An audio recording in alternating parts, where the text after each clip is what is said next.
আমাদের এই সিরা আলোচনা আমরা কোথায় এসেছিলাম কার মনে আছে? তাবুকের যুদ্ধ।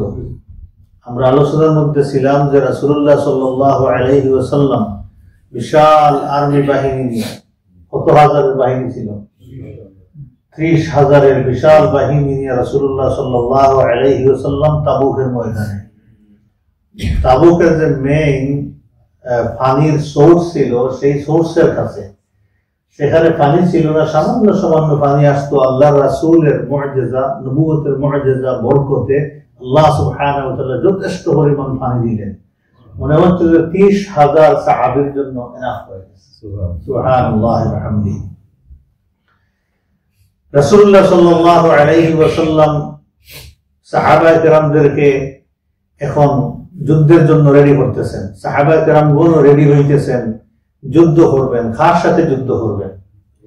রোমানদের সাথে যুদ্ধ করবেন। যুদ্ধের জন্য রেডি হয়ে যাচ্ছেন। মুস্তাঈদুন লিলিকাইল আদুই, আল্লাহর দুশমন, রাসূলের দুশমন, দ্বীনের দুশমনদের সাথে সাহাবায়ে কেরামগণ যুদ্ধ করবেন। লম্বা জার্নি করে, কষ্ট করে এসেছেন। এখানে আসার পরে রাস্তার যে কষ্ট সাহাবায়ে কেরামগণ ভুলে গেছেন। মনে হচ্ছে এখন এমন একটা শৌর্য বীর্য প্রদর্শন, শক্তি প্রদর্শন করতেছেন তাবুকের ময়দানে, যুদ্ধের জন্য রেডি সাহাবায়ে কেরাম রাদিয়াল্লাহু তাআলা আলাইহিম আজমাইনগণ। রাসূলুল্লাহ সাল্লাল্লাহু আলাইহি ওয়াসাল্লাম মনে করলেন সাহাবায়ে কেরামদেরকে বয়ান দেওয়া দরকার, সাহাবায়ে কেরামদের নসিহত দেওয়া দরকার। আল্লাহ রাসূল সাহাবায়ে কেরামদেরকে খুতবা দিলেন, বয়ান দিলেন এক জায়গাতে একত্রিত করে। وقام رسول الله صلى الله عليه وسلم خطيبا, আল্লাহ রাসূল খুতবা দেওয়ার উদ্দেশ্যে দাঁড়াইলেন। আচ্ছা বলেন তো, এখন আমরা কয়জন এখানে মানুষ? আমরা মাইক ব্যবহার করতেছি। তো আল্লাহ রাসূল কি মাইক ছিল তখন? কয় হাজার। চিন্তা করেছেন তাহলে এই কথাগুলো কিভাবে পাস করবেন মানুষের কাছে? তো আল্লাহ সুবহানাহু ওয়া তাআলা মেনেজ করে দিয়েছেন। আল্লাহ রাসূলের কথা প্রত্যেকটা সাহাবায়ে কেরামের কাছে অক্ষরে অক্ষরে আল্লাহ তাআলা পৌঁছে দিয়েছেন। আল্লাহ রাসূল যখন কথা বলতেন তখন এই কথাটা মুখ থেকে ছাড়ার সাথে সাথে একটা সাউন্ড বড় হয়ে যেত, এবং সাহাবায়ে কেরামগণ এটা নিয়ে আবার পাস করতেও থাকতেন, কন্টিনিউ পাস হইতে থাকত। আমাদের এখন কল খুব ছোট হয়ে গেছে। আগে আগে দেখছেন তো মসজিদে মাইক ছিল না, আজান দিতেন। তখন তো এলাকাতে এমন আজান ছিল 2 মাইল 3 মাইল পর্যন্ত সাউন্ড যেত, বলা এমন মানুষ ছিল, একটু উঁচু জায়গা থেকে আজান দিতেন। এখন আমাদের কি ডাক দিলে ওই রাস্তা থেকে শোনা যাবে না। সব কিছু ছোট হইতে হইতে আমাদের হাত একদম ছোট হয়ে গেছে, আমরা চিল্লাইতে পারি না। সাহাবায়ে কেরামগণ আল্লাহ রাসূলের সামনে বসা, আল্লাহ রাসূল বক্তব্য দিতেছেন। রাসূলুল্লাহ সাল্লাল্লাহু আলাইহি সাল্লাম সেই দিন এমন একটা বক্তব্য দিলেন, খুতবাতান বালিগাতান, চূড়ান্ত একটা বক্তব্য দিলেন। সাহাবায়ে কেরামগণের হাত নড়াচড়া করতে লাগলো, বডি শিমরিং করতে লাগলো। এমন একটা বক্তব্য আল্লাহ রাসূল দিলেন। হুদ্দু আলাল খাইরি দুনিয়া ওয়াল আখিরাহ, আল্লাহ রাসূল দুনিয়া এবং আখিরাতের যত কল্যাণ আছে সব কল্যাণের কাজ করার জন্য সাহাবায়ে কেরামকে ইনস্টিগেটেড করে দিলেন। মনে হয় যেমন বক্তব্য শোনার পরে সাহাবায়ে কেরামগণ দ্বীনের জন্য ঝাঁপিয়ে পড়লেন। আমরা এই শব্দ বলে উত্তেজিত হয়ে গেলেন, তবে এটা কল্যাণের জন্য তারা রেডি হয়ে গেলেন যুদ্ধের জন্য। আল্লাহ রাসূল এমন ভয় দেখাইলেন, সাহাবায়ে কেরামগণ সন্ত্রস্ত হয়ে গেলেন। মনে হচ্ছিল সাহাবায়ে কেরামগণের চাইতে ভীতু মানুষ দুনিয়াতে আর নাই। আখিরাতের জন্য আল্লাহর সামনে দাঁড়াইবেন এই পরিমাণ ভীতু হয়ে গেলেন। ওয়াবাশশারা, তারপরে আল্লাহ রাসূল এমন সুসংবাদ সাহাবায়ে কেরামদেরকে শুনাইলেন। এই সুসংবাদ শোনার পরে সাহাবায়ে কেরাম রাদিয়াল্লাহু তাআলা আলাইহিম আজমাইন মনে করলেন যে তাদের একটাই ঠিকানা হচ্ছে আল্লাহর সাথে মিট করা, এই জিহাদের ময়দানে জীবনটাকে বিলিয়ে দেওয়া। এই আল্লাহ রাসূলের কাছ থেকে সুসংবাদ শোনার পরে সেটা পাওয়ার জন্য সাহাবায়ে কেরাম উদ্গ্রীব হয়ে গেলেন। এটা কবে আমরা মিট করব, কবে পাবো আমরা? এই পরিমাণ মনের মধ্যে আল আখিরাতের জন্য, জিহাদের জন্য, সওয়াবের জন্য লোভ ভালোবাসা চলে আসলো। এই পরিমাণ মনোবল হলো যে মন চাঙ্গা হলো, রাস্তার যত কষ্ট করেছেন সব ভুলে গেলেন, কার মনে নেই। সুবহানাল্লাহি ওয়া বিহামদিহি। এজন্য আল্লাহ রাসূল বলেছেন ইন্না মিনাল বায়ানি লাসিহরান, সবার বয়ান সমান হয় না। কারো বয়ান শুনলে মানুষ দেখবেন লাফাইতে থাকে। অনেক বায়ানের মধ্যে সিহরান জাদু আছে। তো রাসূল সাল্লাল্লাহু আলাইহি ওয়াসাল্লামের ওই টানা এটা ওয়াহির পাওয়ার ছিল আল্লাহ রাসূলের উপরে, উম্মতের জন্য রহমত ছিল। চিন্তা করে রাসূলুল্লাহ সাল্লাল্লাহু আলাইহি ওয়াসাল্লাম নামাজ পড়াইতেন, সাহাবায়ে কেমন পিছনে কোরআন শুনতেছেন, কারো কি মন কোথাও যাবে? চিন্তা করেন। এখন রাসূলুল্লাহ সাল্লাল্লাহু আলাইহি ওয়াসাল্লাম তিলাওয়াত করতে করতে সূরা আরাফ শেষ করে দিয়েছেন মাগরিবের নামাজে, সাহাবাগণ বুঝতেই পারেন। আল্লাহ রাসূল প্রায় এই সূরা তুর দিয়ে মাগরিবের নামাজ পড়াইতেন, শেষ করে দিয়ে সূরা তুর। আমরা যদি পড়ি তাহলে আমাদের তো ওই বয়সও নাই, ওই ফিলিংও নাই, মুসলিম বোর্ড হয়ে যাবে, বিরক্ত হয়ে যাবে। তো আল্লাহ রাসূলের বয়ান শোনার পরে সাহাবায়ে কেরাম অতীতে সব ভুলে গেছেন। রাস্তার যে কষ্ট করেছেন, খানি বলি নাই, কম আছে, এটা নেই। এখন হচ্ছে কি কেমনে রোমানদের ডিফেন্ড দিতে পারি আমরা, সেই চিন্তা চেতনা শক্তি মাথার মধ্যে সাহাবায়ে কেরামদের। এখন সাহাবায়ে কেরাম রেডি যুদ্ধের জন্য, রোমান কোথায় এটা তো দেখার বিষয়। রোমানরা সাহাবায়ে কেরামদের এই অবস্থা শুনে দেখে তারা এত ভীত সন্ত্রস্ত হইল, মনে হচ্ছিল তারা কোনো গর্ত পাইলে সেখানে ঢুকে গিয়ে নিজের আশ্রয় নিবে, নিজেকে রক্ষা করবে। ইঁদুরের মতো হয়ে গেছে রোমানরা। এই বড় বড় কামান্ডাররা, তাদের জাতীয় বীররা সেই দিন রাস্তা খুঁজতেছিল কি করবে, সাথে সাথে সব ইউনিফর্ম খুলে, কারো কামান্ডারের কমান্ডিং এর অপেক্ষা নাই, ইউনিফর্ম খুলে সবগুলো সাধারণ পাবলিকের সাথে তারা মিশে গেছে। আমরা সাধারণ জনগণ কোথায়? সাহাবায়ে কেরামগণ যুদ্ধের জন্য রেডি, তাদের বিরুদ্ধে তারা এইভাবে নিজেদেরকে ডিসপার্স করে দিয়েছেন। এই পরিমাণ বিরুদ্ধতা তাদেরকে ধরেছিল সেই দিন, তারা কোনো সাহসী করেনি যে সাহাবায়ে কেরামদের সামনে আসবে, যুদ্ধ করবে, এই সাহস তাদের নাই।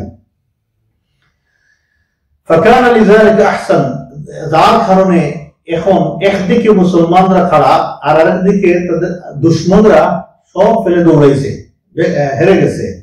এই যে ঘটনা ঘটছে, তদানীন্তন যুগে খুব দ্রুত পৃথিবীতে মেসেজ পাস হইত রোমানদের মাধ্যমে। পৃথিবীতে যত জায়গা মানুষ বসতি করত, সেই জায়গাগুলোতে খুব দ্রুত সাউন্ড চলে যাইত, কারণ সারা পৃথিবীর মানুষ সুপার পাওয়ারের সাথে বিজনেস করতে চায়, বিজনেসের জন্য আসতো যাইতো, সব সময় কানেকশন ছিল। সাথে সাথে সারা পৃথিবীতে সাহাবায়ে কেরামদের সুমাআতুল মুসলিমিন আল আসকারিয়া, মুসলমান আর্মির যে বরত্ব, যে অহংকার, যে গৌরব আল্লাহ সুবহানাহু দিয়েছেন, সেই দিন খুব তড়িৎ গতিতে। আমরা আজকের দিকে চিন্তা করি যে সব মিডিয়া কিভাবে প্রচার করে, মনে করুন সেই দিন ওই যুগে যে পাওয়ারটা ছিল, সেই পাওয়ারই সারা পৃথিবীতে ছড়িয়ে ছিটিয়ে পড়েছে, আনাচে কানাচে। পৃথিবীতে মানুষ বসতি করা, সেখানে এই সংবাদ যায় না, এমন কোনো কারিয়া বিলেজ ছিল না, সেখানে আল্লাহ সুবহানাহু পৌঁছে দিয়েছেন। সুবহানাল্লাহ ওয়া বিহামদিহি, আজীব আল্লাহ সুবহানাহু এই মেসেজ পৌঁছে দিয়েছেন। এবং মানুষ নতুন করে জানতে পেরেছে যে একজন নবী এই পৃথিবীতে আছেন, যেই নবীর এই পরিমাণ পাওয়া, যে রোমানদেরকে ডিফিট দিয়েছেন, রোমানরা যুদ্ধ করে নাই, পলায়ন করেছে। আর সে মোকাবিলা করবে মুসলমানদের সাথে। আর পৃথিবীর এই তদানীন্তন যুগে বসতির কোন শক্তির আর কোন সাহস ছিল না যে মুসলমানদের সামনে দাঁড়াইবে। এইটার নাম হচ্ছে তাবুক। এখন মুসলমানগণ সেই যুদ্ধের মাঠে আছেন। মুসলমানগণ যে পরিমাণ পলিটিক্যাল গেইন করেছিলেন এই যুদ্ধের মাধ্যমে, হিস্টোরিয়ানরা বলতেছেন যদি যুদ্ধ করে ডিফিট দিতেন সেটা গেইন করতে পারতেন না। বিনা যুদ্ধে ডিফিট দেওয়ার কারণে এই পরিমাণ গেইন হয়েছে যে আরবের ভিতরে যত অহংকারী ট্রাইব গুলো ছিল, অহংকার কোন জিনিস সেদিন থেকে তারা ভুলে গিয়েছিল। আর যে বড়াই করবে সামনে আসিয়া, সেই বড়াই শেষ, তাদের শেষ হয়ে গিয়েছিল।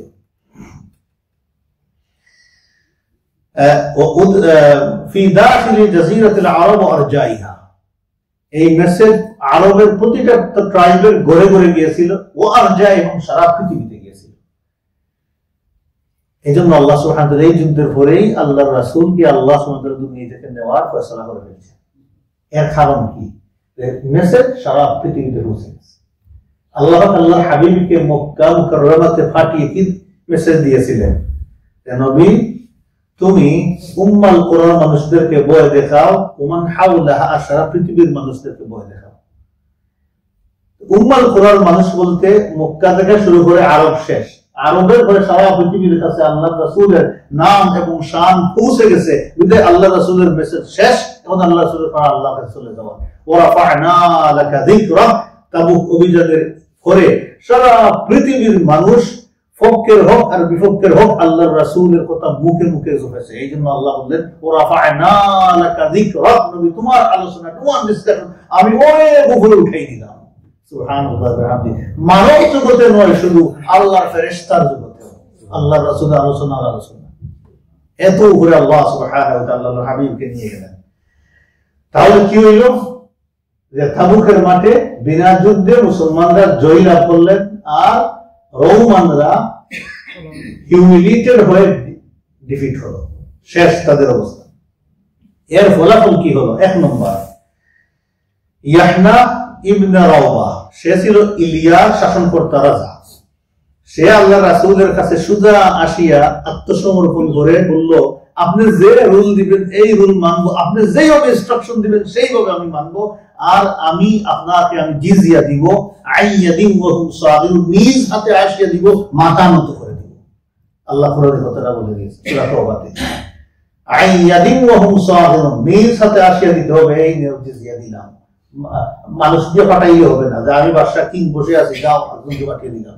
No, you have to come and you have to be humiliated in front of রাসূলুল্লাহ সাল্লাল্লাহু আলাইহি ওয়াসাল্লাম। You don't have any honor, any মর্যাদা তোমার নাই, শেষ। আইয়াদিন ওয়া হুম সাগিরুন, নত হয়ে দিতে হবে জিজিয়া। এই শর্ত সে মেনে নিল, আল্লাহ রাসূলের কাছ থেকে সে এই লিখিত নিয়ে নিল। তারপরে আহলু জারবা এবং আহলু আজরা, আরো দুইটা ট্রাইব বড় বড়, তাদের রাজারাও আসিয়ে আল্লাহ রাসূলের কাছে চুক্তি করলেন, যেভাবে এলিয়ার রাজা আসিয়া, আইলার রাজা আসিয়া যেভাবে চুক্তি করেছিলেন, তিনিও করলেন সমানভাবে যে তিনি জিজিয়া দিবেন আর মুসলমানদের কথা মতো চলবেন। রাসূলুল্লাহ সাল্লাল্লাহু আলাইহি ওয়াসাল্লাম কাতাবা লাহুম কিতাবান ফাহুয়া ইনদাকুম, আল্লাহর রাসূল কয়েকটা কথা লিখে আল্লাহর রাসূল তাদেরকে দিলেন যে এইটা লেখো, এইটা রাখো তোমাদের কাছে, এই লেখনীগুলো, এটাই হচ্ছে তোমাদের রুলস, দেখো কিভাবে তোমরা চলবে। আমরা সমাজে মনে করি কি, এখন তো একজন মানছে আমার কথা, তাদের ভালো করে ফেসাও রুল দিয়ে কনস্টিটিউশন বানাইয়া এদিক সেদিক কত কিছু দিয়ে দাও। আল্লাহ জীবন তো সাথে দেখবেন না, মানুষ স্বাধীন, মানুষের উপরে এই ফেসাফেসি লেখালেখি, এটাকে বলে এরা শিখেছে টার্মস এন্ড কন্ডিশন। তো টার্মস এন্ড কন্ডিশন আল্লাহ রাসূল দিন খুব সিম্পল, আর মানব জাতি পৃথিবীতে আল্লাহর বান্দাকে স্বাধীন হয়ে বসবাস করবে। এখন হারাম থেকে দূরে থাকবে, বাকি সব কিছু সে নিয়মতান্ত্রিক অনুযায়ী করবে। তাকে আলাদা এক্সট্রা কোনো টার্মস এন্ড কন্ডিশন দিয়ে তাকে এই খরাব করা যাবে না। তার ভিতরটাকে সজাগ করে দিতে হবে, ভিতর থেকে যত জড়তা আছে সেটা দূর করে দিতে হবে তাওহীদের মধ্যে। মানুষ জানবে এটা খারাপ কাজ করবে না, শেষ, এই ফিলিং তাকে দিতে হবে। এরপর তাকে খারাপ কাজের উদ্বুদ্ধ করে সেখানে আবার প্রতিবদ্ধতা দিয়ে আবার সেখান থেকে পয়সা কামাই করার ব্যবস্থা করবে। মদ আল্লাহ হারাম করেছে, হারাম করে দিবেন, মানুষকে বুঝাইবেন এটা হারাম, জাহান্নামের শাস্তি হবে, আযাব হবে, এই গেজাটা গেজা নয়, এটা একটা অপরাধ, এর রুজি নয়, এটা অপরাধ, এটা বুঝিয়ে দেব মানুষদেরকে। তারপরে একটা পানিশমেন্ট রাখো, কেউ যদি মদ খেয়ে বলে তাকে 40টা বাড়ি দেওয়া, শেষ। এই যে বুঝ, এই ছাড়লে কি হবে, কত সওয়াব হবে, সেটাও ইসলামে বর্ণনা করা আছে। তুমি শরীয়ত ছাড়লা তো তুমি শরীয়তের বিধান ছাড়লা তো অপরাধ করলা, এটা মানলা তো তুমি সওয়াবের কাজ করলা। তো এইটা শিখাই দেবো, নৈতিকভাবে মানুষদেরকে গড়ে ওঠা, মানুষকে মানুষ হিসেবে ওঠা, এইটাই ছিল ইসলামের মেন শিক্ষা। মানুষদেরকে রাখো না তুমি কি করে লাঠি দিয়ে অথবা লো দিয়ে ফেসাইয়া মানুষদেরকে তোমরা বাঁধিয়ে রাখো না, রশি দিয়ে বাঁধা আর লো দিয়ে বাঁধা, লো দিয়ে বাঁধা এটা আরো কঠিন হবে। এই কাজ তোমরা করিও না। দেখছেন তো, because of some sort of critical situation ছিল নর্থাম্পটন সেন্ট্রাল মসজিদের ইমাম 23 একটা বিবাহ করাইছেন, 13 বছরের ছেলে, 13 বছরের মেয়ে, এদের বুলুদিয়াত চলে আসছে এবং এটা সিচুয়েশন ছিল ক্রিটিক্যাল, না করতে হবে করে দিয়েছে। ইমাম সব একটু সুজাসুদা মানুষ, সেন্ট্রাল মসজিদ সুজাসুদা উনি বিয়ে করাই দিয়েছেন, এখন তো ধরা খাইছে। দেখছেন উনি ভায়োলেন্স করছে, অফেন্স করছে কোর্টে, ওনার শাস্তি হবে, মানে কয় তারিখ শাস্তি হবে নিউজের মধ্যে চলে আসছে। রাসূলুল্লাহ সাল্লাল্লাহু আলাইহি ওয়াসাল্লাম বিবাহের বয়সকে বেঁধে দেন নাই, বেঁধে দিয়েছেন বুলুগিয়ত এবং তার আন্ডারস্ট্যান্ডিং এবং তার অবস্থান সমাজে। একটা বাচ্চা যদি বুঝে ফেলে সবই এবং তার ম্যানেজমেন্ট করার তার ক্ষমতা থাকে এবং সে চাই বা করতে তার শরীরে যথেষ্ট পরিমাণ উদ্দামতা আছে, সে বুঝে ফ্যামিলিকে ম্যানেজ করতে হয়, মেনটেন করতে হয়, সেগুলো জানে। অনেক সময় দেখবেন 12-13 বছরের ছেলে মেয়ে তো অনেক বড় বড় থাকে, অনেক মোটা সোটা থাকে, তাদেরকে দেওয়া যায়, কোনো অসুবিধা নেই। যে 18 তো অনেক বড়। আমাদের দেশে আগে মনে করতেন 20 হয়ে গেলে আর বিবাহ হইতো না, পরে সরকার সেগুলো 20-তে বুড়ি নয়। আপনারা তো জানেন মুরব্বীরা, এই মেসেজ দিতে মানুষ ওয়াজ করতে করতে 20-তে বিবাহ বন্ধ করেছে। আমার মারই বিবাহ হয়েছে 15 বছর বয়সে, অনেকের এইভাবে হয়েছে দেশে। আগে বড় হইলেই মনে করতো বালিকা হয়ে গেছে, এখন কোথায় কোথাও দিয়ে দিই। তো এই এখন ভায়োলেটেড হয়ে গেছে, আল্লাহর শরীয়তের উপরে আমরা শরীয়ত বসাই দিয়েছি। এই লাইনে কথা বললে অনেকের চোখ খুলবে, কিন্তু অনেকে আমরা বুঝতেও পারি না। আমাদের কোনো এখতিয়ার নাই যে আল্লাহর শরীয়তের উপরে একটা শরীয়ত বানিয়ে দিব। যারা শরীয়তের উপরে শরীয়ত বানাইবার চিন্তা করে তাদেরকে যারা সাপোর্ট করবে, তারাও দিনের মধ্যে থাকবে না, খারিজুল মিল্লাত হয়ে যাবে, দিন আউট হয়ে যাবে। এই জিনিসটা অনেকেই বুঝতে পারে না, যার কারণে শরীয়তের বাহিরে গিয়ে কোনো পলিটিক্স করাটাই ভয়াবহ ডেঞ্জার। এই জিনিসটা অনেকেই বুঝতে পারে না। ভায়োলেশন অফ দ্য কোরআন সুন্নাহ অহরহ হয়ে যায় এটা, যার কারণে মানুষকে মানুষ বানানো যায় না। তো রাসূলুল্লাহ সাল্লাল্লাহু আলাইহি ওয়াসাল্লামের মেইন টার্গেট কি? ইসলামের মেইন টার্গেট কি? মানুষকে মানুষ বানানো। মানুষকে মানুষ বানানো ইলমুল ওয়াহী লাগবে, আল্লাহর ওয়াহী লাগবে, আল্লাহ কর্তৃক নির্ধারিত যে বিধান আছে সেটা লাগবে। সেটার বাহিরে গিয়ে মানুষকে মানুষ বানানো যায় না। ল দিয়ে বাঁধা যায় মানুষদেরকে, স্লেভের লাইফ কাটাইবে দুনিয়াতে, কিন্তু সে আল্লাহর কাছে মুক্ত হয়ে যেতে পারবে না। রাসূলুল্লাহ সাল্লাল্লাহু আলাইহি ওয়াসাল্লাম তাদের জন্য একটা লেটার দিলেন, ওকাতাবা লিসাহিবি আইলা, আইলা শাসনকর্তার জন্য আল্লাহর রাসূল একটা লেটার দিলেন, লিখে বিসমিল্লাহির রহমানির রহিম, হাযা আমানাতুম মিনাল্লাহি ওয়া মুহাম্মাদিন নবী রাসূলুল্লাহ সাল্লাল্লাহু আলাইহি ওয়াসাল্লাম লিয়াহনা ইবনে রাওয়া ওয়া আহলু আইলা। বিসমিল্লাহির রহমানির রহিম, আল্লাহর নামে বিসমিল্লাহ দিয়ে শুরু, আল্লাহ রাসূল শুরু করলেন লেটার, বললেন এটা আল্লাহ এবং মুহাম্মদুর রাসূলুল্লাহ সাল্লাল্লাহু আলাইহি ওয়াসাল্লামের পক্ষ থেকে এই রাওবার শাসনকর্তা ইয়াহনা আর আইলার মানুষের প্রতি এই বিধান আমি দিলাম। তো বিধানটা কার পক্ষ থেকে? আল্লাহ এবং আল্লাহ রাসূলের পক্ষ থেকে এই বিধান দিলাম। বিধান কি? যে তাদের যত জাহাজ আছে, কারণ ওই এরিয়ার জাহাজে বেশি চলাফেরা করতো, ব্যবসা বাণিজ্য করতো, সব জাহাজে ছিল, এবং তাদের যত ল্যান্ডের ভেহিকল সিস্টেম ছিল সেটা চলাফেরা করে বাররি ওয়াল বাহরি, জলে এবং স্থলে তারা চলাফেরা করবে আল্লাহর নিরাপত্তায়, রাসূলের নিরাপত্তায়, আর কারোর নিরাপত্তা না। মুক্ত মানুষ। আগে তো ওই যে ট্যাক্স বসাইতো, রোমানরা এদিকে চলবে না, ওদিকে যাইবে, এদিকে করবে না, শাসাইতো, এখন আর খেল না, ওমা তোমরা মুক্ত, এই এরিয়ার মানুষ মুক্ত। একটাই শুধু, তোমরা থাকবো আল্লাহ এবং আল্লাহর রাসূলের নিরাপত্তায়। শেষ চুক্তি।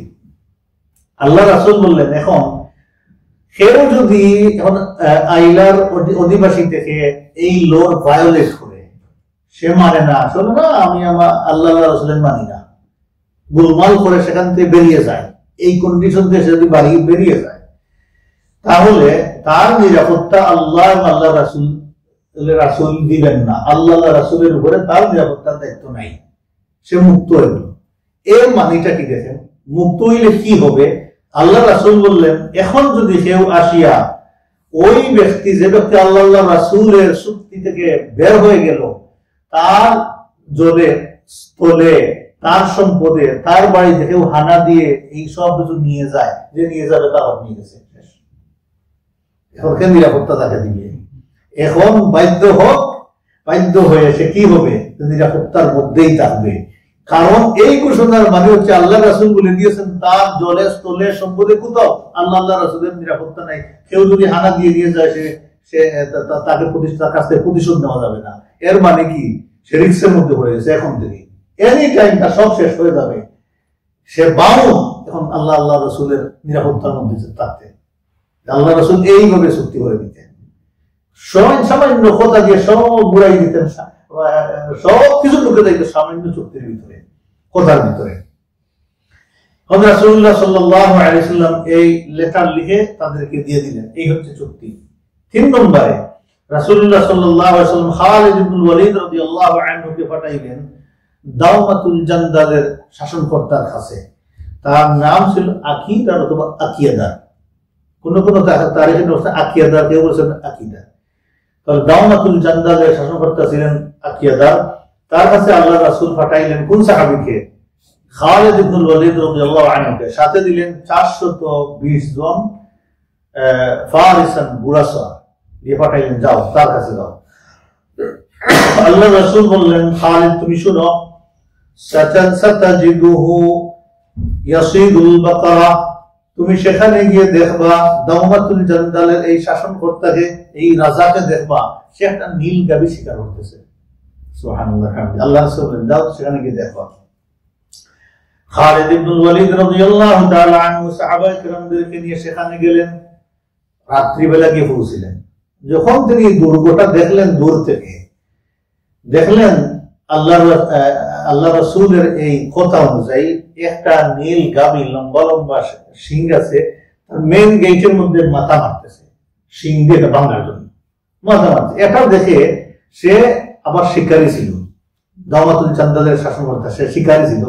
তার শিকারের যত অস্ত্র শস্ত্র ছিল সেগুলো নিয়ে বেরিয়ে আসছে এটা শিকার করার জন্য, মারার জন্য সে বেরিয়ে আসছে। রাত্রিটা ছিল লাইলাতুল মুকবিরা, চাঁদনি রাত, পরিষ্কার, সবকিছু দেখা যায়। তো সাহাবাগণ সেখানে দেখলেন, দেখে প্রিপারেশন নিলেন। 400 সাহাবীকে তিনি 420 জন সাহাবীকে রেডি করলেন যে ওকে আমরা ক্যাপচার করে ফেলি। মোটামুটি রেড দিয়ে সাহাবাগণ রাত্রিতেই তাকে ক্যাপচার করে ফেললেন। সেখানে তার এই পশু শিকার করার আগেই তাকেই সাহাবাগণ শিকার করে ফেললেন, ক্যাপচার করে ফেললেন। তাকে ক্যাপচার করে আল্লাহ রাসূলের কাছে নিয়ে আসলেন। সে আল্লাহ রাসূলের কাছে আসে মাথা নত করে বলল, ও মুহাম্মদ সাল্লাল্লাহু আলাইহি ওয়াসাল্লাম, আপনি আমার জানের নিরাপত্তাটা দিন, আপনি আমার রক্তের হেফাজত করুন। রিকোয়েস্ট শুরু করলো, আমানত চাইল আল্লাহ রাসূলের কাছে। আল্লাহ রাসূল বলেন, ঠিক আছে, তোমাকে আমানত দিলাম এই শর্তে, 1 নম্বর তুমি 2000 উট দিবা আমাদের। কয় হাজার দিবা? 2000। খুব রিচ ছিল, ধনী। 2000 উট। সেগুলো কোনো অসুবিধা, আরো চাইলে আরো দিতে পারবো। 2000 উট, 800 জন কৃতদাস দিবা, 400 বর্ম দিবা, আর 400 বর্ষা দিবা। আর তুমি আইয়াদিম ওয়া হুম সাগিরুন, আর জিজিয়া দিবা, তুমি হাতে হিউমিলিটি নয়, জিজিয়া দিবা। সে বলে কোনো অসুবিধা নাই, আপনাদের আনুগত্য করতে আমার কোনো অসুবিধা নাই, আমি রেডি। ইয়া রাসূলুল্লাহ, আপনি যে হুকুম দিবেন সেই হুকুম মানতে রাজি। এই বলে তিনি আল্লাহ রাসূল তাদেরকে যেইভাবে দিয়েছিলেন এই চুক্তি, এইভাবে এই দাওমাতুল জান্দালের শাসককে, রাজাকে আল্লাহ রাসূল এইভাবে চুক্তি লিখে দিলেন। একইভাবে লিখে দিলেন তিমিয়া শাসনকর্তার কাছে, তারাও আসেছিল, আসি আল্লাহ রাসূলের কাছে আত্মসমর্পণ করলো এবং জিজিয়া দিবে। তাহলে বিনা যুদ্ধে রোমানদের সাথে হিউজ বিজয় এবং গনিমত চলে আসলো। এবং এই এরিয়াগুলো যারা আল্লাহ রাসূলের সিকিউরিটিতে চলে আসলেন, তারা আল্লাহ রাসূলের বিধানের ভিতরে চলে আসলো এবং দাওলাতুল ইসলাম, ইসলামের রাষ্ট্রের ভিতরে তারা চলে আসলো। হিউজ এরিয়া এখন মুসলমানরা কন্ট্রোল করেন। এই বর্ডার, মুসলমানদের এই বর্ডার শেষ পর্যন্ত কোথায় গেল? রোমান মুবাশারাতান, রোমানদের ভিতরে চলে গেল, ডাইরেক্টলি মুসলমানদের বর্ডার স্পান হয়ে, আরব শেষ হয়ে রোমানদের ভিতরে চলে গেছে। এখন মুসলমানদের বর্ডার অনেক দূরে। এই অবস্থা দেখে আরব গোত্রগুলোর কি হইল, আমরা আগে কিছু আলোচনা করেছি। আরব গোত্রগুলো এখন দেখলো আমাদের আর বসে থাকার আর সুযোগ নাই। নিজে থেকে উপটৌকন নিয়ে, কিছু হাদিয়া নিয়ে তারা তাদের প্রত্যেক কওমের লিডাররা রওনা দিল আল্লাহ রাসূলের কাছে। এখানে আসে চুক্তি করতে লাগলো, আপনি যেটা দিবেন সেটা আমরা মানতে রাজি, এইভাবে। তো আল্লাহ রাসূল তাদেরকে দাওয়াত দিলেন, দিনে দাওয়াত দিলেন, আর এই তাদের বিধিবিধান কিভাবে চলবে আল্লাহ রাসূল বাতলাইতে লাগলেন। এতে করে তারা বললো, আমরা এই তাকে লাভটা কি? তাহলে আমরা বিরাট একটা শক্তিতে পরিণত হয়ে ওরা মুসলমান হয়েছে। এই তো মুসলমান দলে দলে আসি আল্লাহ রাসূলের কাছে মুসলমান হতে শুরু করলেন। এখন রোমানরা কি করলো? তাদের সুপ্রিমেসি দুনিয়াতে যেটা ছিল, তাদের নাম গৌরব সব ধ্বংস হয়ে গেলে এখন আর তাদের কিছুই নাই। তারা প্রতিটা মুহূর্ত বইয়ের মধ্যে দিন কাটাইতো, রাত কাটাইতো। না জানি কোন সময় রাসূলুল্লাহ সাল্লাল্লাহু আলাইহি সাল্লাম রেড দিয়ে তাদেরকে শেষ করে দিবেন, চুরমার করে দিবেন। এই আতঙ্কের মধ্যে তারা দিন কাটাইতে লাগলো। তো রাসূলুল্লাহ সাল্লাল্লাহু আলাইহি সাল্লামের তাবুক অভিযান মিশন এখানে শেষ। যে রোমানরা ডিফিট গেল, আর শুধু ডিফিট যায়নি, বাদ বাকি আরবরাও ইসলামের ছায়াতলে চলে আসলো, এবং যারা আসে নাই তারা জিজিয়ার মাধ্যমে চলে আসলো। আল্লাহ রাসূল অনেক কিছু গনিমত পাইলেন সেখানে, সেগুলো নিয়ে এখন মদিনার দিকে আল্লাহ রাসূল রওনা দিয়েছেন। কিভাবে রওনা দিয়েছেন? ওয়ারাজা জাইশুল ইসলামি মিন তাবুক মুগফিরিনা মুযহিরিনা মানসুরিন। সেখান থেকে বিজয়ী বেশে মাথা উঁচু করে সাহাবায়ে কেরাম রাদিয়াল্লাহু তাআলা আলাইহিম আজমাইন মদিনার দিকে রওনা দিলেন। লাম ইয়ানালু কাইদান, কোন ধরনের চক্রান্ত অথবা যুদ্ধ সাহাবায়ে কেরামদের করতে হয়নি, অথবা চক্রান্তের মধ্যে পড়তে হয়নি। আল্লাহ সুবহানাহু ওয়া তাআলা সব কিছু থেকে সাহাবায়ে কেরামদেরকে নিরাপদ রাখলেন, কোনো কিছু পান নাই। বিজয় আর বিজয় নিয়ে মদিনার দিকে এখন চলতেছেন। এর কারণ কি? মুফাসসিরিন কেরামগণ বলতেছেন যে ওই আল্লাহ সুবহানাহু ওয়া তাআলা তাবুকের এই যে পরিস্থিতি সাহাবায়ে কেরামদের দেখে আল্লাহ সুবহানাহু ওয়া তাআলা যথেষ্ট হয়ে গিয়েছিলেন সাহাবায়ে কেরামদের জন্য। এই কথা সূরা জুমরে আল্লাহ বলেছেন, আলাইসাল্লাহু বিকাফিন আবদা, বান্দার জন্য আল্লাহ কি যথেষ্ট নন? উত্তর কি? কোয়েশ্চন। আলাইসাল্লাহু কি আল্লাহ নন বিআবদিন কাফা, বান্দার জন্য আল্লাহ কি যথেষ্ট নন? আমরা সবার আনসার আল্লাহই আমাদের, হাসবুনাল্লাহু ওয়া নি'মাল ওয়াকিল, আল্লাহই আমাদের জন্য যথেষ্ট। হাসবুনাল্লাহু ওয়া নি'মাল ওয়াকিল, আল্লাহই আমাদের জন্য যথেষ্ট। তো আল্লাহ যথেষ্ট কবে হন? খুব ভালো ভালো খাইয়া, ভালো গাড়ি ছড়িয়া, ভালো বিল্ডিং ও ঘুমাইয়া কি আল্লাহ যথেষ্ট হবে? আর দুনিয়াতে মুসলমানদের এই অবস্থা হবে না। আমরা যখন স্যাক্রিফাইস করতে করতে করতে করতে এই পর্যায়ে যাবো, তো আল্লাহই যথেষ্ট হবেন, আখিরাত দুনিয়ার জন্য যথেষ্ট হবে না। তবে বোনাস হিসাবে আল্লাহ কোন সময় দুনিয়া কিছু দিতেও পারে। আল্লাহ দেন, আল্লাহ বাবা বলেছেন আমি দেই। وكفى الله المؤمنين القتال وكان الله قويا عزيزا, যুদ্ধের মাঠে আল্লাহ সুবহানাহু ওয়া তাআলা মুমিনদের জন্য যথেষ্ট। কাফাল্লাহ, আল্লাহই যথেষ্ট, লিল মুমিনিনা, মুমিনদের জন্য, লিল কিতাল, যুদ্ধের মাঠে আল্লাহই মুমিনদের জন্য যথেষ্ট। আমাদের খাস সাহায্য দরকার, আল্লাহ সাহায্য দরকার। আমরা সাহায্য পাইতে পিছে যাই, এর কারণ আমরা এইভাবে থাকতে পারি না খাড়া, আমরা ব্যঙ্গে পড়ে যাই, আমরা মানুষের কাছে সাহায্য চাওয়া শুরু করে দিই। এইভাবে এককভাবে যে আমি আল্লাহর সাহায্য চাই, যেমন ইব্রাহিম আসলে দাঁড়িয়েছেন, আবার কোনো সাহায্য দরকার নেই, আগুনিতে পড়তেছেন, বলছেন হাসবি আল্লাহ ওয়া নি'মাল ওয়াকিল। আর কি দরকার? কি তুমি সাহায্য করবা ফেরেশতা? বলো তোমার সাহায্য কতটুকু আছে? তুমি তো আসতেই পারো আমার কাছে আমার আল্লাহর পারমিশন ছাড়া। তুমি দুনিয়ার মানুষ আর কি করতে পারে? আমরা অনেক সময় সন্তুষ্ট হই, চিন্তার মধ্যে পড়ে যাই কোনো কিছু শুনলে। কি আর দুনিয়াতে মানুষের কি ক্ষমতা আছে? মানুষের ক্ষমতাই তো নাই, আল্লাহ সুবহানাহু ওয়া তাআলা এটা ম্যানেজ করেন। তাহলে ফেল এখানে, কারণ আল্লাহ সুবহানাহু ওয়া তাআলা যথেষ্ট হয়েছিলেন। রাসূলুল্লাহ সাল্লাল্লাহু আলাইহি ওয়াসাল্লাম সাহাবায়ে কেরামদেরকে নিয়ে চলতেছেন, আস্তে আস্তে আকাবাতে পৌঁছে গেছেন। আকাবার কাছাকাছি আসার পরে সাহাবায়ে কেরামগণ অনেক পিছনে পড়ে গেছেন, আল্লাহর রাসূল অনেক সামনে অগ্রসর হয়ে গেছেন।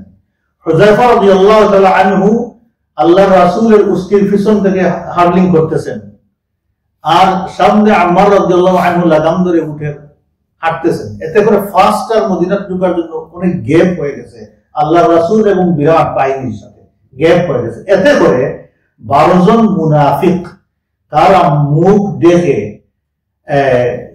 ষড়যন্ত্র করে আল্লাহ রাসূলকে হত্যা করার জন্য দ্রুত গতিতে আসতেছিল। তারা মোটামুটি যখন কাছাকাছি হয়ে গেছে, আল্লাহ রাসূল বুঝতে পেরেছেন এর মোটিভ খারাপ। আল্লাহ রাসূল হুযায়ফা রাদিয়াল্লাহু আনহু আম্মার রাদিয়াল্লাহু আনহুকে ইঙ্গিত দিয়েছেন, এবং দুই সাহাবী যখন পাওয়ের শব্দ পেয়েছেন এইভাবে দেখছেন তারা মোটামুটি কাছাকাছি চলে আসছে আল্লাহ রাসূলকে হত্যা করার জন্য ষড়যন্ত্র করে। রাসূলুল্লাহ সাল্লাল্লাহু আলাইহি ওয়াসাল্লাম হুযায়ফা রাদিয়াল্লাহু আনহুকে বললেন, তুমি যাও এদেরকে ডিসপাস করে দাও। হুযায়ফা রাদিয়াল্লাহু তাআলা আনহু অপেক্ষায় ছিলেন, আল্লাহ রাসূল বলবেন, মুখ থেকে বের হওয়ার সাথে তিনি তরবারি বর্ষা নিয়ে গিয়ে এদেরকে এমনভাবে চুবানি শুরু করলেন, এদেরকে এলো পাতাড়ি মেরে এদের সবাইকে ঘায়েল করলেন। এরা এমন ভীত সন্ত্রস্ত হইল, দৌড়াইতে গিয়ে মেইন বাহিনীর সাথে মিশে গেল। আল্লাহ রাসূল এদের নাম একজন করে সবার নাম আল্লাহ রাসূল বলে দিয়েছেন, এরা খালা ছিল। হুযায়ফা রাদিয়াল্লাহু আনহু বলে, হুযায়ফা তুমি আসো, ওই প্রত্যেক মুনাফিকের নাম একটা একটা করে বলে দিন, বললেন তুমি রাখো গেছি। হুযায়ফা রাদিয়াল্লাহু তাআলা আনহু আল্লাহ রাসূলের এই গোপন মুনাফিকদের নামগুলো তিনি প্রিজার্ভ করতেন, রাখতেন, যার কারণে ওনার উপাধি ছিল বিসাহিবে সিররে রাসূলিল্লাহ, আল্লাহ রাসূলের গোপন মিনিস্টার। আল্লাহ রাসূলের গোপনীয় বিষয়গুলো ওনার কাছে দিতেন, উনি হেফাজত রাখতেন, কারো কাছে বলতেন না। নাম লিস্ট মুনাফিকের সব ওদের কাছে ছিল। মাঝে মধ্যে ওমর রাদিয়াল্লাহু আনহু বলতেন যে হুযায়ফা, এই লিস্ট তোমার কাছে আছে না, আমার নামটা আছে, ঠিক আছে? সুবহানাল্লাহ ওয়া বিহামদিহি। তিনি বলতেন নাই, আপনার নাম থাকার কথা নাই, উনি রাখতেন, কারো কাছে বলতেন না। সুবহানাল্লাহ। ওমর রাদিয়াল্লাহু আনহু বলতেন যে আল্লাহ রাসূল দুনিয়া থেকে বিদায় হওয়ার পরে কোন ব্যক্তি মারা গেলে আমরা জনজার নামাজে যাইতাম না যতক্ষণ পর্যন্ত আমরা দেখতাম হুযায়ফা যাচ্ছে। হুযায়ফা গেলে আমরা যাইতাম, হুযায়ফা না গেলে আমরা যাইতাম না। আমাদের অর্থ ওই মুনাফিক ছিল। আল্লাহু আকবার। সাহাবায়ে কেরাম কত সতর্ক ছিলেন। আল্লাহ সুবহানাহু ওয়া তাআলা এই ঘটনাটা, মুনাফিকদের ঘটনাটা সূরাতুল বারাতে আলোচনা করে এক পর্যায়ে গিয়ে আয়াতের আল্লাহ পাক বললেন, ওয়া হাম্মু বিমা লাম ইয়ানালু, তারা যে খারাপ নিয়তে এসেছিল আল্লাহ রাসূলকে মারার জন্য, হত্যা করার জন্য, লাম ইয়ানালু, তারা কিছুই করতে পারে না। তাদের এই ইন্টেনশন বাস্তবায়ন হয় নাই। আল্লাহ রাসূলকে আল্লাহ সুবহানাহু ওয়া তাআলা টোটাল নিরাপদ রেখেছেন। রাসূলুল্লাহ সাল্লাল্লাহু আলাইহি ওয়াসাল্লাম মদিনার কাছাকাছি চলে এসেছেন, দূর থেকে দেখছেন মদিনা। মনের মধ্যে আনন্দ না যে আহারে আমার বাড়িতে যাই সময় কি মনে করি, প্লেনে আমরা যাই সময় ল্যান্ডিং করার সময় আমরা চলে আসলাম, মনে হয় না? বরঞ্চ আমরা এখানে খুব আরামেই আছি। তা সত্ত্বেও যদি এটা মনে হয়, জাস্ট মিয়ার সফরে গেলে, সফর থেকে আসার সময় কি ফিলিংটা থাকবে ইমাজিন করে। মনে হয়েছিল না সব সাহাবী রাস্তার মধ্যে মারা যাবে, এটা তো সাহাবীরা বলেন নাই। আর যাচ্ছেন কোথায়? যুদ্ধ করতে।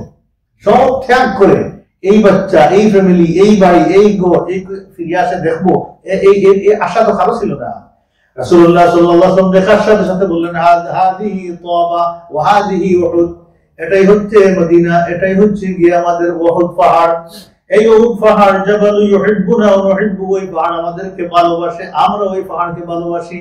সুবহানাল্লাহ ওয়া বিহামদিহি। আল্লাহ রাসূল বললেন, রাসূলুল্লাহ সাল্লাল্লাহু আলাইহি ওয়াসাল্লাম মদিনাতে আসতেছেন। এই সংবাদ যখন মদিনার মানুষের কাছে গেল, মদিনার মানুষও অপেক্ষার মধ্যে ছিলেন, আমরা কি আবার আল্লাহর রাসূল সাল্লাল্লাহু আলাইহি ওয়াসাল্লামের এই চেহারা মুবারক দেখবো কি দেখবো না, এটা সাহাবায়ে কেরামদের ভিতরে সন্দেহ ছিল। আল্লাহ রাসূল ফিরে আসলে আমরা ওই মুবারক চেহারার দিকে তাকাইবো, আর নাইলে তাকাইতে পারবো না। যখন শুনছেন মানুষ আল্লাহ রাসূল মদিনাতে ঢুকতেছেন, পুরুষ, মহিলা এবং যারা ডিসেবল ছিল সেইগুলো মানুষও, বাচ্চারা সময় বেরিয়ে আসতেন আল্লাহ রাসূলকে ওয়েলকাম করার জন্য। সুবহানাল্লাহ ওয়া বিহামদিহি। তাদের ফ্যামিলি মেম্বারদেরকে ওয়েলকাম করার জন্য আসেন নাই, ফসিকরাম বলছেন আল্লাহ রাসূলকে ওয়েলকাম করার জন্য আসেন। সুবহানাল্লাহ ওয়া বিহামদিহি। শুধু আসেননি, তারা আল্লাহ রাসূলের চেহারা মুবারক দেখার সাথে সাথে দূর থেকে তারা গাইতে লাগলেন, তালাআল বাদরু আলাইনা। তারা এটাই মনে করতেন যে বদর এই চাঁদ, এই পূর্ণিমার চাঁদ হচ্ছে রাসূলুল্লাহ সাল্লাল্লাহু আলাইহি ওয়াসাল্লাম। সাহাবায়ে কেরামগণ মদিনাতে মনে করতেন আল্লাহ রাসূল চাঁদ। আমরা তো আলোচনা আগে করেছি, মনে আছে? তাফসীরের মধ্যে আলোচনা করেছিলাম আমরা, মা মুহাম্মাদুন ইল্লা রাসূল, এর তাফসীরের মধ্যে সাহাবায়ে কেরামগণ বলেছেন যে এই দিন রাসূলুল্লাহ সাল্লাল্লাহু আলাইহি ওয়াসাল্লাম ইন্তেকাল করেছেন, দুনিয়া থেকে বিদায় হয়েছেন, মদিনার অলি গলি সকল কিছু অন্ধকারাচ্ছন্ন হয়ে গিয়েছিল, সব অন্ধকার হয়ে গিয়েছিল। রাসূল নাই, কিসের লাইট মদিনাতে। সুবহানাল্লাহ, কি ভালোবাসা ছিল সাহাবায়ে কেরামদের। আসলে এটাই চিন্তা করে ফ্যামিলির মতো কিভাবে গড়ে তুলেছেন রাসূলুল্লাহ সাল্লাল্লাহু আলাইহি ওয়াসাল্লাম এই সোসাইটিটা।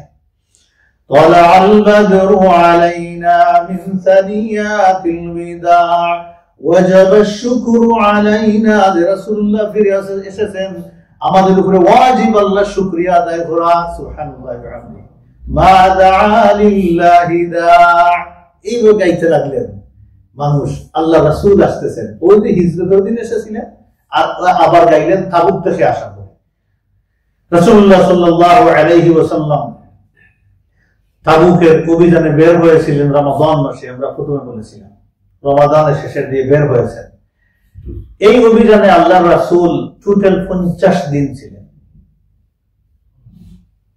সামান্য কম 2 মাস 50 দিন ছিলেন যাইতে 15 দিন আসতে 15 দিন আল্লাহর রাসূল তাবুকের ময়দানে অবস্থান করেছেন 20 দিন কত দিন 50 দিন রাসূলুল্লাহ সাল্লাল্লাহু আলাইহি ওয়াসাল্লাম সেখানে ছিলেন 50 দিন ঘুরে মদিনাতে আল্লাহ রাসূল ফিরে আসলেন এই যুদ্ধ তাবুক অভিযান ছিল মুসলমানদের জন্য একটা বিরাট পরীক্ষা অনেক দিক থেকেই পরীক্ষা ছিল আমরা আলোচনা করেছি মোটামুটি বাতার মধ্যে আমাদের আছে সাহাবাদের কষ্টের কথা এইটা একটা পরীক্ষা ছিল আবার দুশমনদের সাথে যুদ্ধ করা এটা একটা পরীক্ষা ছিল এই পরীক্ষাটা ছিল ইখতিবার শাদীদুন মিনাল্লাহ তাআলা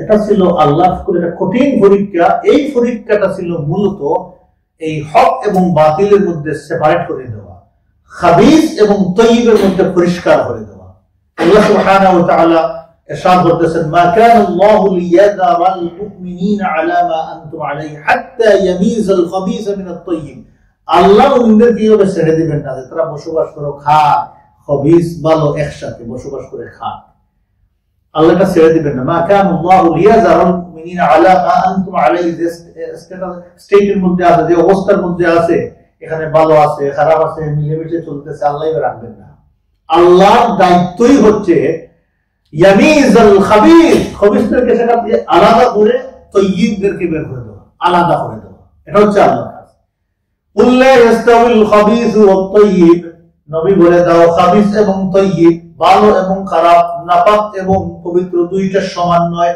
আল্লাহর দায়িত্ব হচ্ছে দুইটাকে পরিষ্কার করে দেওয়া তাহলে এইভাবে যে আমরা দুনিয়ায় মানুষ চলতেছে চলবে না আল্লাহ এটাকে আলাদা করে দিবেন তাদের কোনো সন্দেহ নেই কেউ যদি সন্দেহ রাখে ক্ষতিগ্রস্ত হবে যে আমরা এই দেশে আছি এইভাবে থাকবো সব বেশিয়াকে নিয়ে আমি আমার বাড়ি ঘর বানাবো আরামে থাকি না আল্লাহ পরিষ্কার করে দিবেন এই জন্য কেউ যেন সেখানে না ছাড়া কষ্ট হইলে কিছু রাখেন কাজ দিবে এক সময় আপনার জীবদ্দশা না হইলে আপনার সন্তানের জীবদ্দশায় কাজ দিবে সাফ করেন না আর এইভাবে আরাম রিল্যাক্সে এখানে আর চলাও যাবে না এটা আজ হোক কাল হোক বিপদ আসবে এটা বাধ্য পৃথিবীর ইতিহাস ঘুরে দেখেন আসে নাই কোন জায়গাতে সব জায়গাতে আসে এখানেও আসবে এটা সহজ হবে না সেটা খুব কঠিন পরিস্থিতি হবে তো আল্লাহ সুবহানাহু ওয়া তাআলা পরীক্ষা করার জন্য এই কাজটা করলেন এখন কি হইল টোটাল পরিষ্কার হয়ে গেল কুফার খারাপ পরিষ্কার হয়ে গেল দুশমন খারাপ পরিষ্কার হয়ে গেল মুনাফিক খারাপ তাও পরিষ্কার হয়ে গেল এই যুদ্ধ থেকে খারাপ পিছনে পড়েছিলেন এটা নিয়ে একটু আলোচনা করি 1 নম্বর মুনাফিক 2 নম্বর মা'যুরুন যাদের উযরত আছে 3 নম্বর মুখলিসুন মুসাদ্দিকুন যারা সত্যবাদী ইখলাসওয়ালা এই তিনটা শ্রেণীর মানুষ থেকে আমরা আলোচনা করব দেখি আমরা খারাপ পিছনে পড়েছি মুনাফিকদের সংখ্যা ছিল প্রায় 80 থেকে 82 জন লিডার টাইপের তারা যুদ্ধে যায়নি রাসূলুল্লাহ সাল্লাল্লাহু আলাইহি ওয়াসাল্লাম মদিনাতে প্রবেশ করলেন সর্বপ্রথম আল্লাহর রাসূল জার্নি থেকে আসলে মসজিদে নববীতে প্রবেশ করতেন আল্লাহর রাসূল মসজিদে গেলেন গিয়ে নামাজ আদায় করলেন ফাসাল্লা রাকাতাইনি আল্লাহর রাসূল 2 রাকাত নামাজ পড়ে আল্লাহ রাসূল বসলেন সুম্মা জালাসা লিন-নাস আল্লাহ রাসূল বসলেন মানুষের খবর নেওয়ার জন্য যে আমার বর্তমানে তোমরা কিভাবে আছিলা কোনো কষ্ট হয়েছে কিনা সুবহানাল্লাহ বিহামদিহি কত লাভ নিজের ফ্যামিলিতে না গিয়ে মসজিদে বসে মানুষের খবর নিচ্ছেন রাসূলুল্লাহ সাল্লাল্লাহু আলাইহি ওয়াসাল্লাম মানুষ কিভাবে দিনাতিবাদ করেছে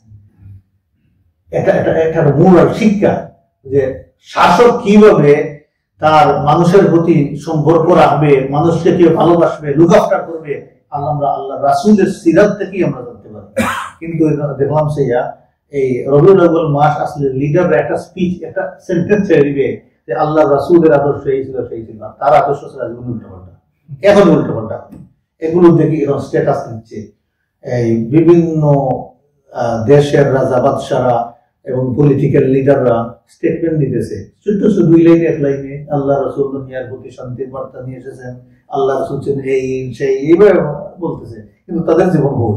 একটা তো মানতে রাজি হয় না, আল্লাহ রাসূলের জীবন চলতে রাজি হয় না। দিস ইজ দ্য আমালুল মুনাফিকুন, সুস্পষ্ট মুনাফিকরা যে সে মানবে না এটা বলে দিয়ে মানুষদেরকে বিভ্রান্ত করবে। আল্লাহ রাসূল বসেছেন, সর্বপ্রথম মুনাফিকুনরা দলে দলে আসতে লাগলো, দেখলো তো আর উপায় নাই, কি করতে হবে, যাই সেখানে। আল্লাহ রাসূলের কাছে মুনাফিকুনরা আসলো, তাহলে লিডার গেছিল আব্দুল্লাহ বিন উবাই, সে যায়নি, তার যারা অনুসারী ছিল কেউ যায়নি।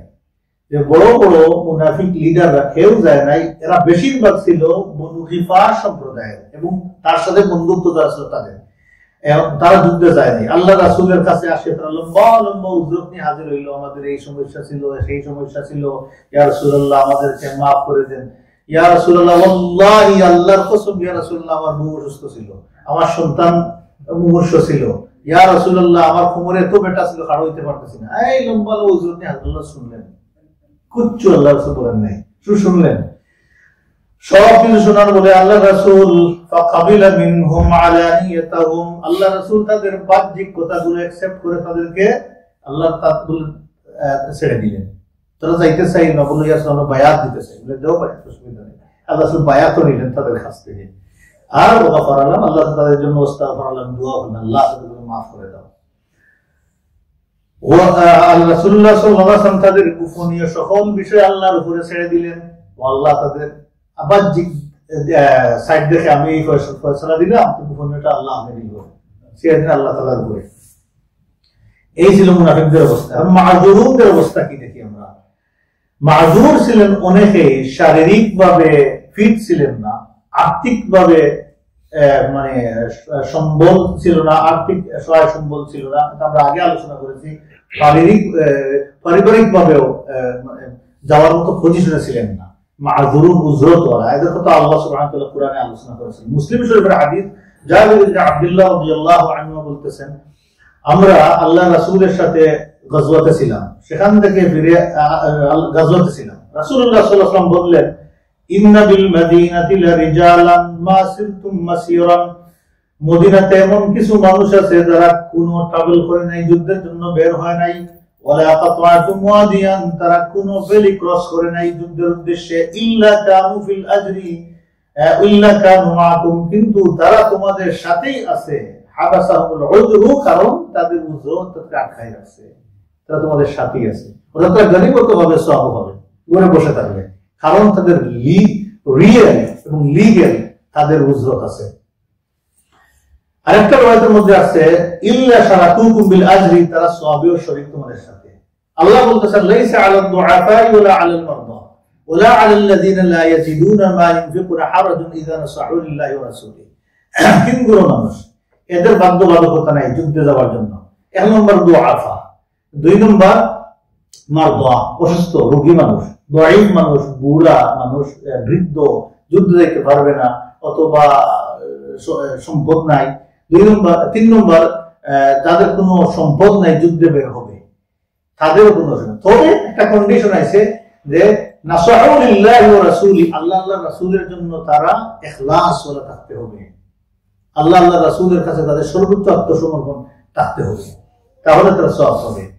বুখারী শরীফের হাদিস, জাবির ইবনে আব্দুল্লাহ রাদিয়াল্লাহু আনহু বলতেছেন, আমরা গাজওয়ায়ে তাবুক থেকে আমরা আল্লাহ রাসূলের সাথে ফিরে আসলাম।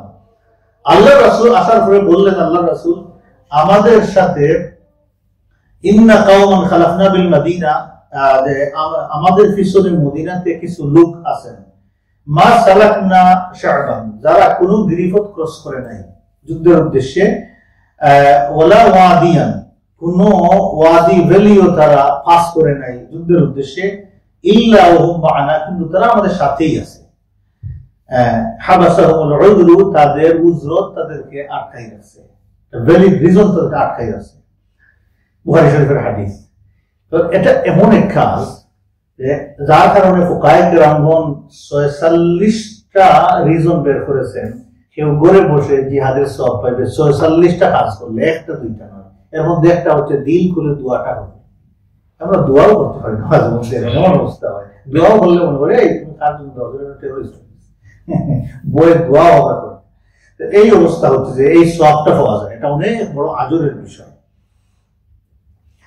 এখন মুখলিসুনদের বেলায় মনে আছে তো, দুই মুনাফিকুন মুআজুরুন গেছে, আর মুখলিসুন। মুখলিসুন কারা কারা? তিনজন সাহাবী পিছনে পড়েছিলেন যুদ্ধ থেকে, যুদ্ধে যান নাই। এক নম্বর ছিলেন কাআব ইবনে মালিক রাদিয়াল্লাহু আনহু, মুরারা ইবনে রাবিয়া, হিলাল ইবনে উমাইয়া। তিনজন সাহাবীর নাম মনে রাখবেন। কাআব ইবনে মালিক, মুরারা ইবনে রাবিয়া, হিলাল ইবনে উমাইয়া, এই তিনজন সাহাবী।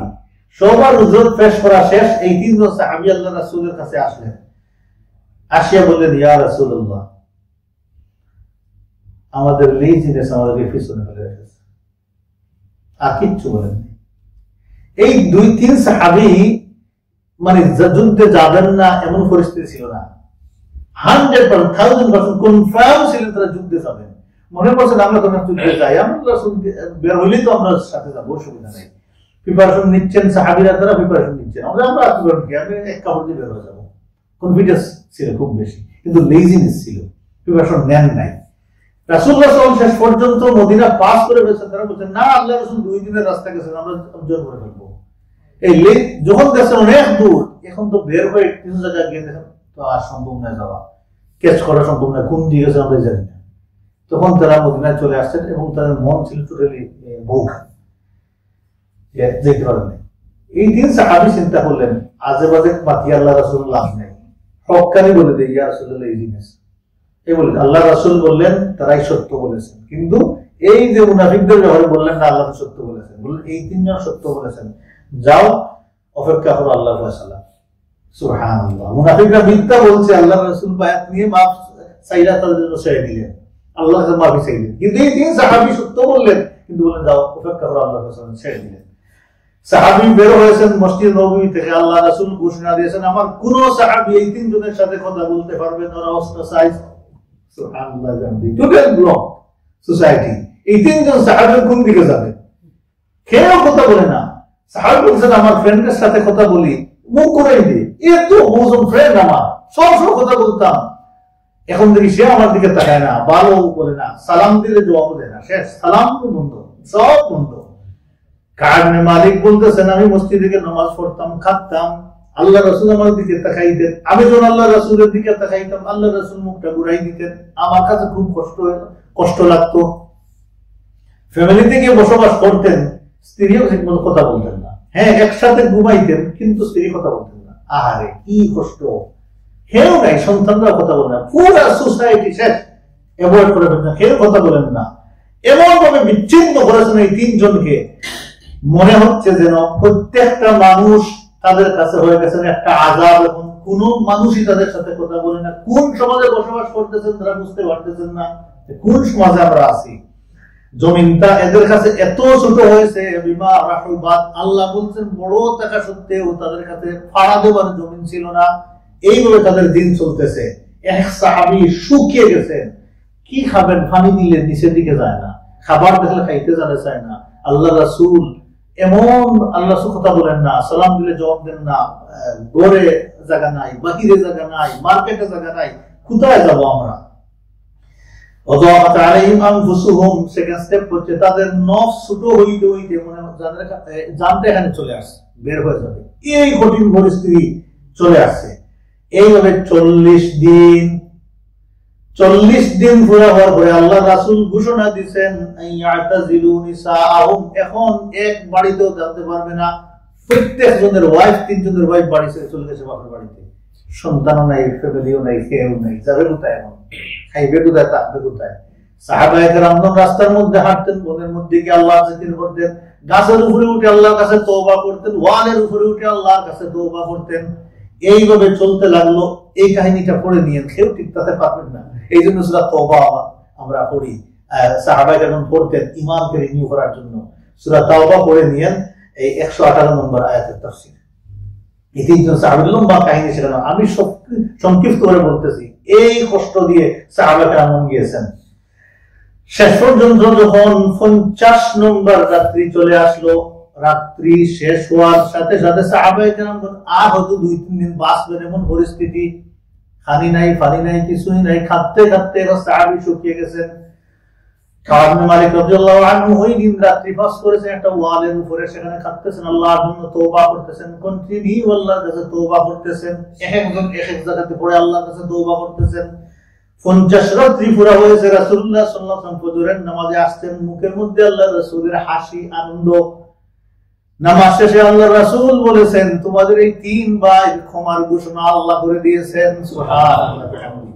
ওয়া আলা সালাসাতি আল্লাযিনা খুলিফু, ওই 3 ব্যক্তি যারা পিছনে পড়েছিল, ইযা দাকাত আলাইহিমুল আরদু বিমা রাহুবাত, তাদের ওয়াদাকাত আলাইহিম আনফুসুহুম, এই জমিন এই পরিমাণ ছোট হয়েছিল তাদের জন্য, হার্ট নফস এই পরিমাণ ছোট হয়েছিল, ওয়ান্নু আল্লাহ মালজা মিনাল্লাহি ইল্লা ইলাইহি, তারা মনে করেছিল এখন আমাদের দুনিয়াতে আর কোনো কারণ নাই, রিজন নাই, আমাদের আল্লাহর কাছে চলে যাওয়াটাই বেটার।